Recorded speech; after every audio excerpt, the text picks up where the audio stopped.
উপজেলা নির্বাচন ব্যর্থ হলে ৭ জানুয়ারির মাধ্যমে যে গণতন্ত্র প্রতিষ্ঠা হয়েছে তা ক্ষুণ্ণ হতে পারে বলে মন্তব্য করেছেন প্রধান নির্বাচন কমিশনার কাজী হাবিবুল আউয়াল।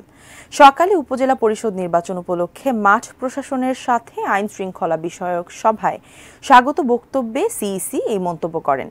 সুষ্ঠুভাবে উপজেলা নির্বাচন আয়োজনের মাধ্যমে নির্বাচন কমিশন প্রমাণ করতে চায় বাংলাদেশে গণতন্ত্র আছে। উপজেলা নির্বাচনে সহিংসতা ঠেকাতে মাঠ প্রশাসনকে সজাগ থাকার আহ্বান জানান তিনি। বৈঠকে সারা দেশের জেলা প্রশাসক, পুলিশ সুপার, বিভাগীয় কমিশনার সহ আইন শৃঙ্খলা বাহিনীর সংশ্লিষ্ট কর্মকর্তারা অংশ নিয়েছেন। সিইসি কাজী হাবিবুল আউয়ালের সভাপতিত্বে সভায় নির্বাচন কমিশনাররাও মাঠ প্রশাসনকে প্রয়োজনীয় নির্দেশনা দেন। নির্বাচনের বিভিন্ন ইস্যুতে পর্যবেক্ষণও তুলে ধরেন মাঠের কর্মকর্তারা।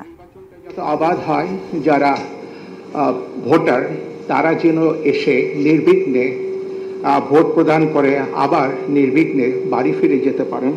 আমরা যেন এই জিনিসটাকে প্রতিষ্ঠিত করতে পারি যে বাংলাদেশে গণতন্ত্র আছে, আমাদের নির্বাচনের মতোই হয়ে থাকে, ভোটাররা ভোটাধিকার প্রয়োগ করতে পারেন।